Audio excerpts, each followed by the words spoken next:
Healing is a journey that asks us to look deeper than we often want to.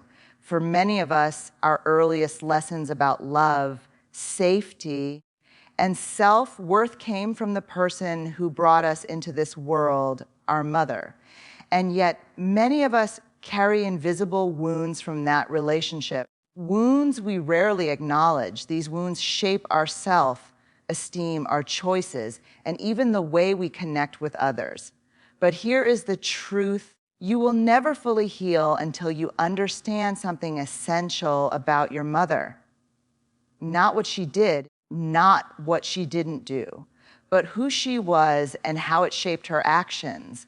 We often enter the world carrying an image of our mothers as flawless beings, providers of unconditional love, safety, and wisdom. As children, we expect them to intuitively know how to meet our emotional needs, to anticipate our fears, and to protect us from every harm.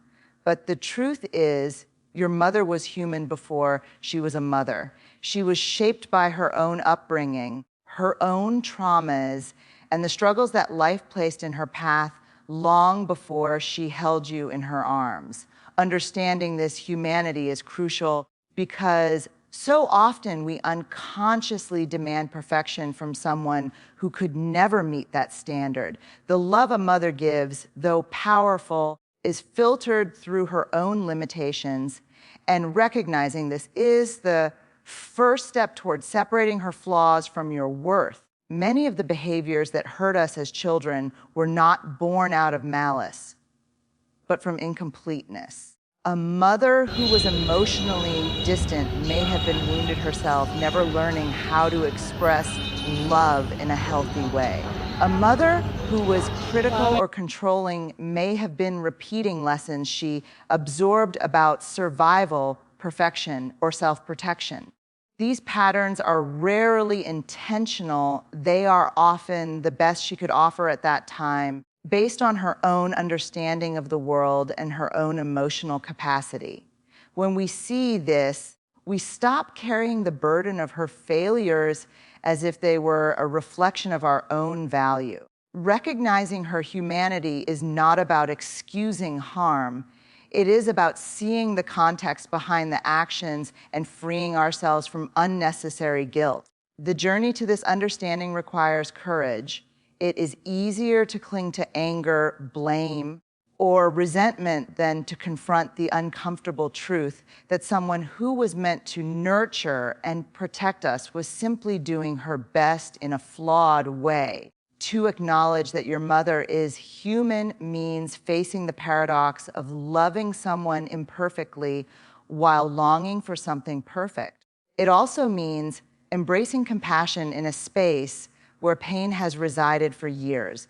Compassion does not erase the hurt, but it transforms the way we hold it, allowing us to view her choices through the lens of human limitation rather than personal rejection. This subtle shift in perspective can dissolve decades of unconscious self-blame and open the door to deeper emotional healing. Seeing your mother's humanity also allows us to reclaim our power in the present. Too often, we remain trapped in the narrative of if only she had it, as if our worth depended on the love or validation she failed to give. By understanding that her actions were shaped by her own struggles, we begin to realize that our worth has always been independent of her ability to nurture us perfectly. This realization is liberating. It allows us to make choices based on self-respect rather than fear of disapproval. It allows us to define our own boundaries, create healthier relationships, and approach life with the knowledge that while our mother's love may have been imperfect, it does not dictate our capacity for joy, fulfillment, or self-acceptance. Finally, acknowledging her humanity invites a profound sense of emotional honesty. We can grieve the absence of what we needed without feeling shame. We can reflect on the ways her limitations impacted us while recognizing that she, too, was navigating a life filled with uncertainty and challenge. This perspective fosters empathy, not for the sake of excusing pain, but for the purpose of emotional liberation. It encourages us to embrace a more nuanced understanding of love, one that recognizes that perfection is not a prerequisite for affection, and that our healing is not contingent on receiving flawless care. By internalizing this truth, we begin to dismantle the myths that have held us captive, and we take the first real step toward the freedom to love ourselves fully. Healing from the wounds of childhood requires more than acknowledging a mother's humanity. It demands that we confront the invisible threads woven into our lives by generations before us. Many of the beliefs, fears, and behaviors that govern our daily lives are inherited, passed down silently from parent to child. Perhaps it's a tendency toward perfectionism, a fear of abandonment, or a pattern of people pleasing. These are rarely random. They are echoes of lessons absorbed long before we could even speak, lessons embedded in the way our mothers navigated their own world. Recognizing these generational patterns is not about assigning blame. It's about shining a light on the forces that have shaped us so we can choose whether to continue them or break free.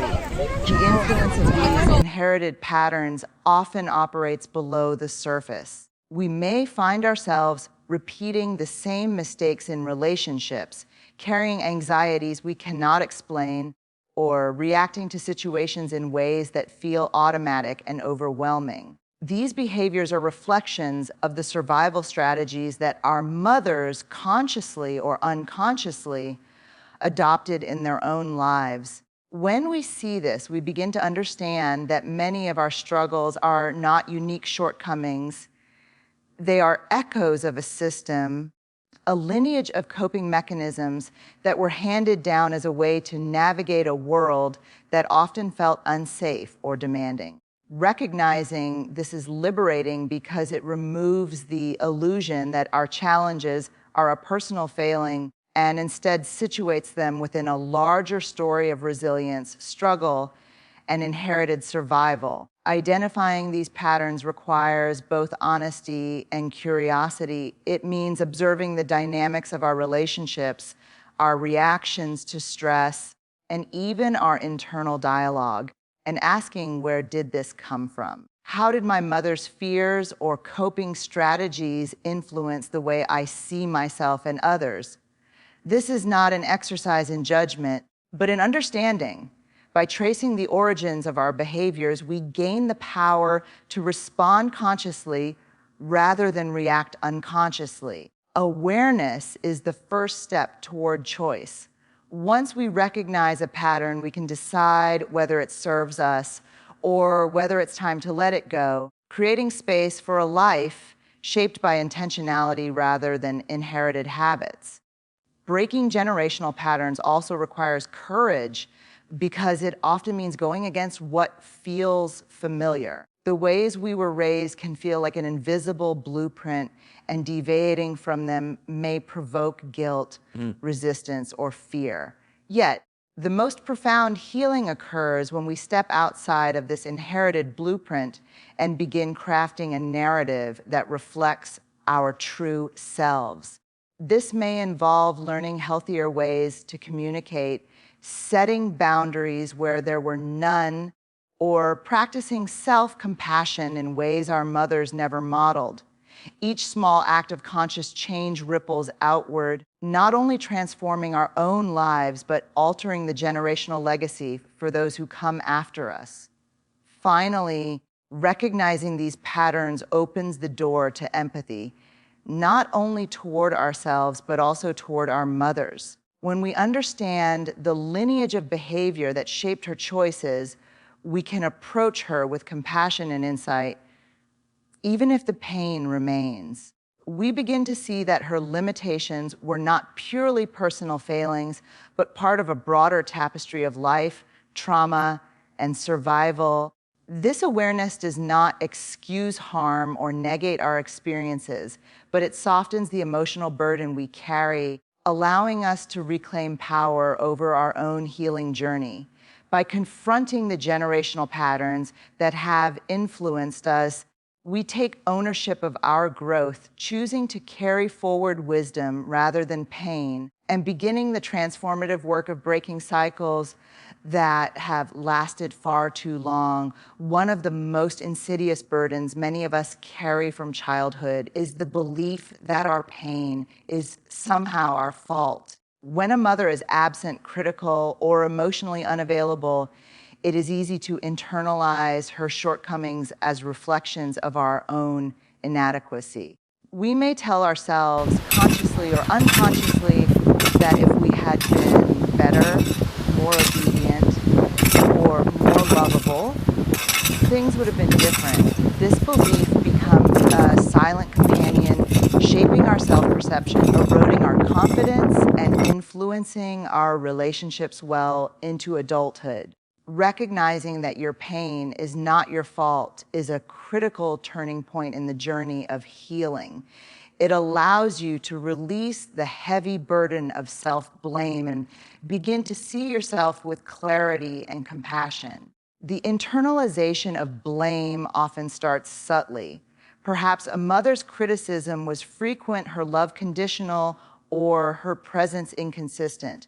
As children, we are naturally wired to seek validation and approval from our caregivers. When that approval is withheld or given inconsistently, it can feel as though we are inherently flawed. Over time, this message embeds itself deeply in our psyche, convincing us that our struggles are proof of personal deficiency rather than the result of circumstance or another person's limitations. Recognizing this dynamic is liberating because it shifts the lens from judgment to understanding.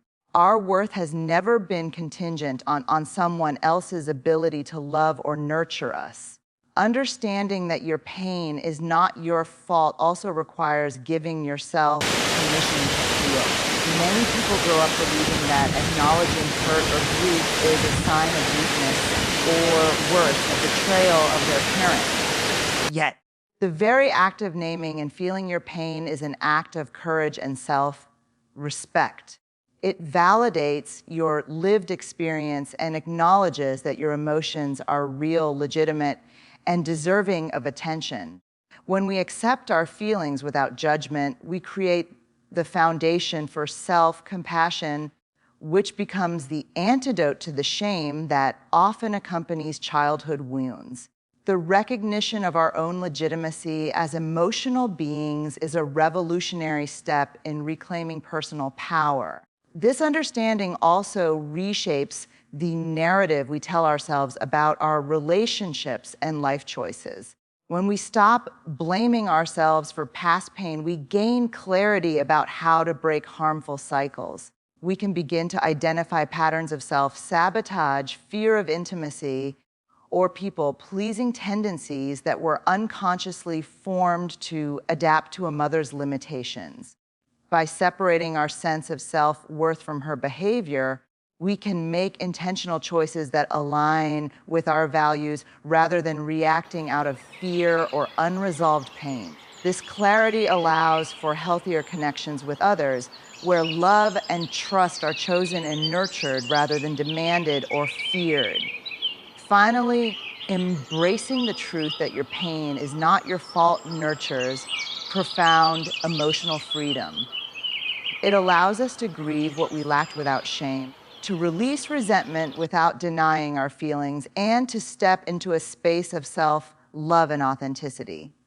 When we internalize blame, we remain trapped in a cycle that perpetuates insecurity, guilt, and unworthiness.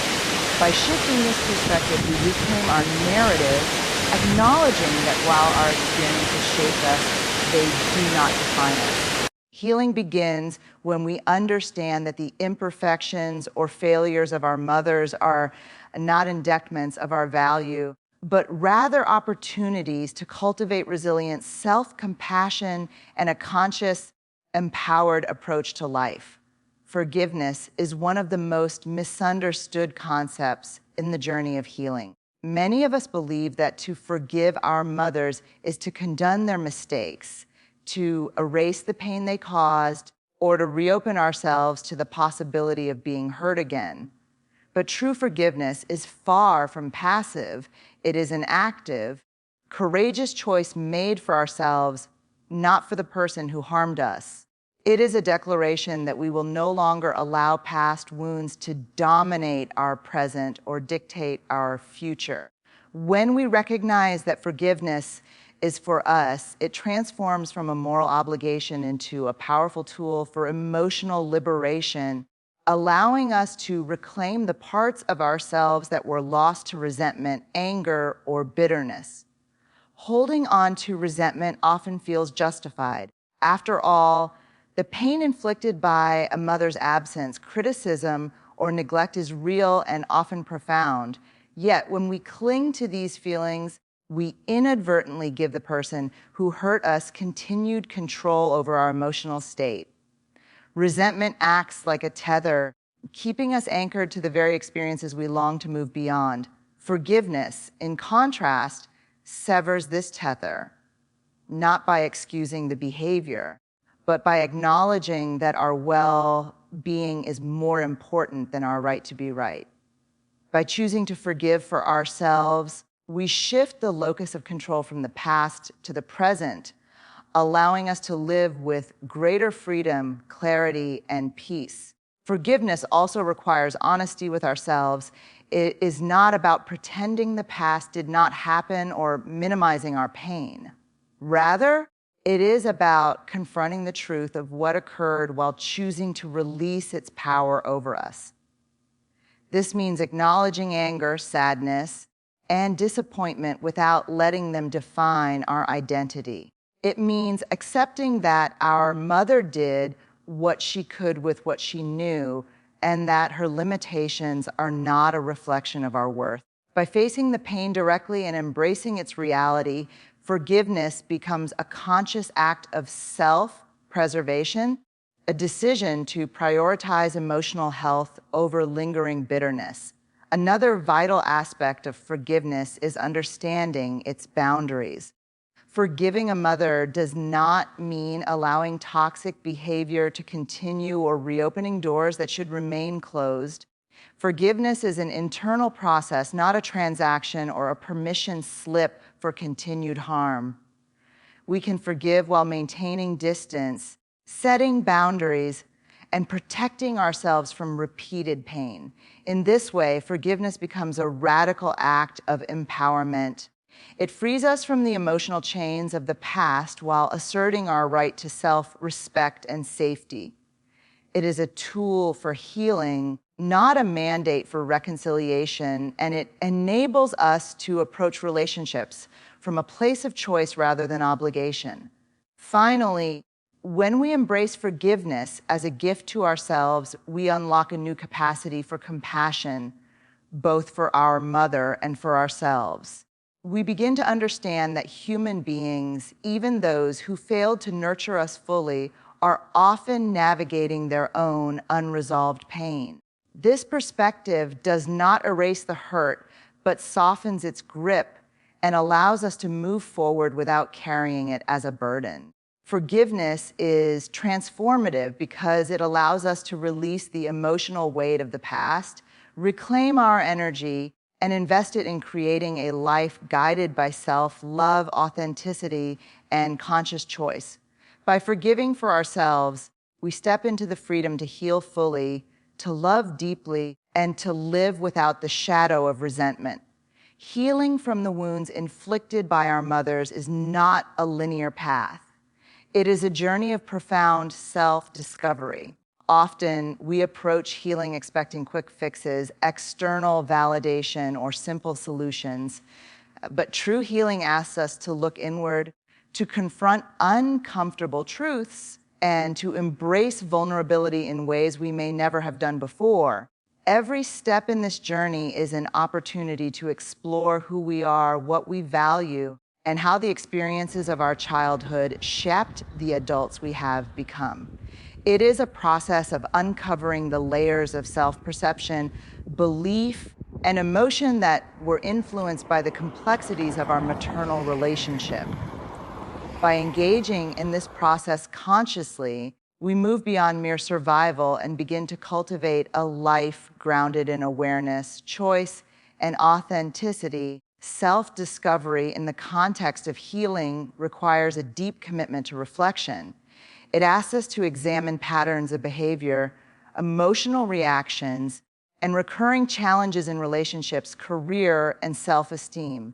Often, these patterns are rooted in early lessons learned from our mothers, lessons that may have limited our capacity to trust, love, or assert ourselves. By exploring these connections with honesty and curiosity, we gain insight into the ways our upbringing has influenced our decisions and emotional responses. This awareness is liberating because it illuminates areas where change is possible, empowering us to make choices that align with our true selves rather than with unconscious programming.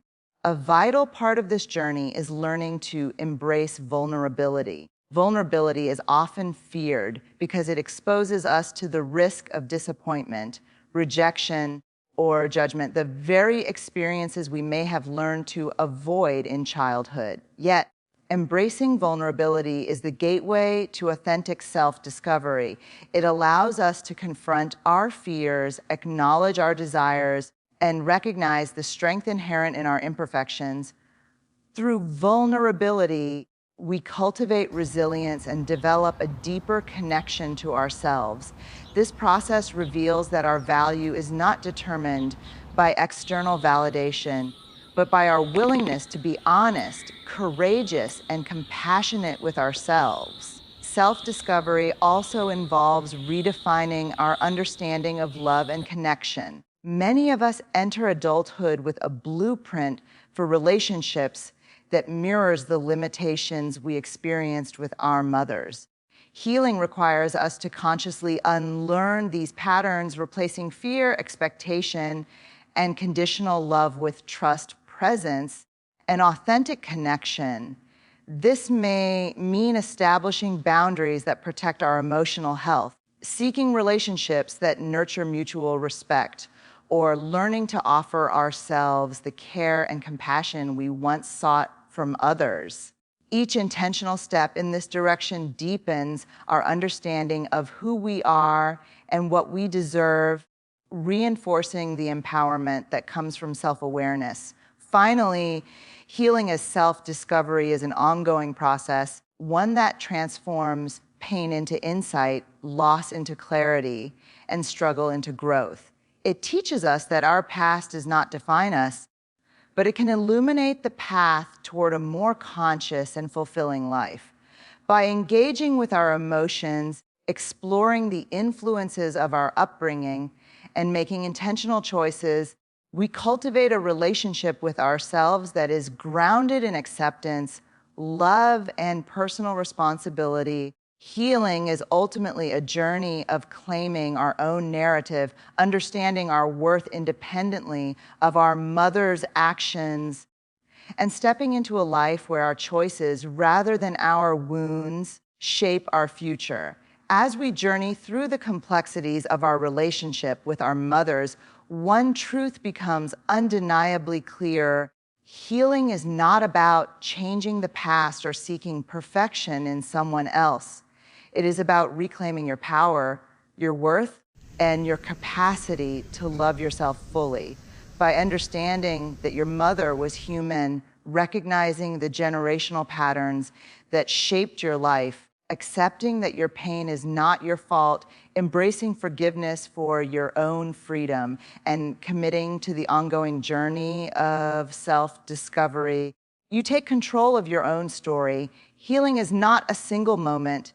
It is a series of choices, often difficult, sometimes uncomfortable, but always transformative. Every step you take toward understanding, compassion, and self-love chips away at the weight of old wounds. You begin to live with clarity, authenticity, and courage, no longer held hostage by the limitations or mistakes of someone else. This journey empowers you to rewrite the narrative of your life, not as a reflection of absence or hurt, but as a testament to resilience, self-awareness, and strength. Remember, you cannot control the past, but you can shape the present and the future. By embracing these truths, you allow yourself to break free from cycles of pain and disappointment. You open your heart to love on your terms, to create relationships that nurture rather than diminish, and to honor the person you are becoming. Healing is the ultimate act of courage, and self-discovery is the reward. So take these lessons with you, hold compassion for your mother without losing yourself, forgive for your own liberation, and embrace the beautiful, messy, transformative journey of becoming wholly, unapologetically you.